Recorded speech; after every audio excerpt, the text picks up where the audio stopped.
தமிழக அரசியலில் மீண்டும் பரபரப்பு கிளம்பியுள்ளது. சமூக வலைதளங்களில் வைரலாகும் இந்த போஸ்டர் பலரின் கவனத்தையும் ஈர்த்துள்ளது. இதில் திருச்சி கிழக்கு லாரன்ஸ் மாஸ்டர் இல்லை, லாயலா மணி நிற்பது உறுதி என்ற வாசகம் இடம்பெற்றுள்ளது. இதனால் அந்த தொகுதியில் வேட்பாளர் மாற்றம் குறித்து பல்வேறு யூகங்கள் பரவி வருகின்றன. ஆனால் இதுகுறித்து அதிகாரப்பூர்வ அறிவிப்பு வெளியாகியுள்ளதா?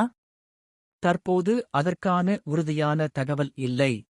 சமூக வலைதளங்களில் பரவும் தகவல்களை மட்டுமே நம்பாமல் சம்பந்தப்பட்ட கட்சியின் அதிகாரப்பூர்வ அறிவிப்பை காத்திருப்பது அவசியம். அரசியலில் ஒவ்வொரு நாளும் புதிய திருப்பங்கள் நடக்கின்றன.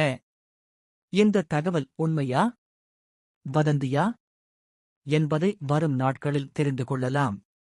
இந்த செய்தி பற்றிய உங்கள் கருத்தை கமெண்டில் பதிவு செய்யுங்கள்.